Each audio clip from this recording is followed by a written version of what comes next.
Salut l'équipe! Tu sais quoi? Je vais enfoncer des portes ouvertes pour certains d'entre vous. Ça, c'est une perceuse visseuse. Tu le vois ici au mandrin. Ça, c'est une visseuse à choc. Et ça, c'est une boulonneuse à choc. Bon, tu as vu la différence? Alors évidemment, je sais, ça va paraître logique pour pas mal de monde, mais si tu savais le nombre de fois où on me demande une visseuse à choc alors que le client il veut une boulonneuse, eh ben tu serais pas si étonné que je le rappelle.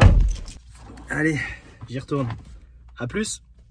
Salut l'équipe. Bon écoute, plutôt que de t'expliquer les différentes utilisations des perceuses visseuses, visseuses à choc et boulonneuses à choc, je vais te montrer. Je vais utiliser ça, un tire-fond, et je vais venir le visser dans du bois. Tire-fond de 12. Première étape, le pré-perçage en 8. Voilà, pré-perçage fait. Et c'est du bois tendre. Allez, on démarre avec la perceuse visseuse.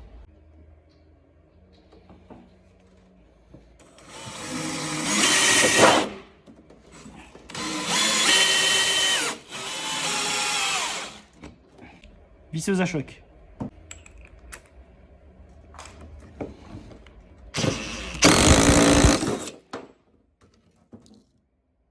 La boulonneuse à choc, mais clairement, il n'y a pas lieu d'être. Limite, c'est dangereux avec les clous.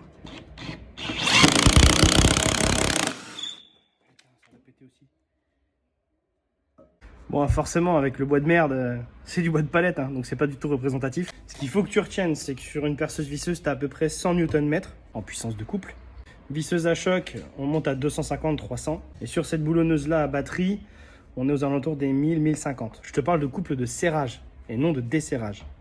Que ce soit la visseuse ou la boulonneuse, on appelle ça à choc, car en même temps de visser, elle tape dessus. Si tu réécoutes le TikTok, ça s'entend à l'oreille.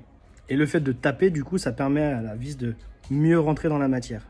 Une vis placo, tu la rentreras plus facilement dans le rail avec une visseuse à choc qu'avec une visseuse classique. La boulonneuse est beaucoup plus utilisée pour le serrage des roues de camion, par exemple. On peut quand même monter jusqu'au diamètre 40. Et une dernière chose, n'hésite pas à pré-percer, parce que même avec une visseuse à choc, il y a tellement de coupes que tu risques de casser ta vis. Et quand tu la pètes, bah, c'est bien chiant. A plus.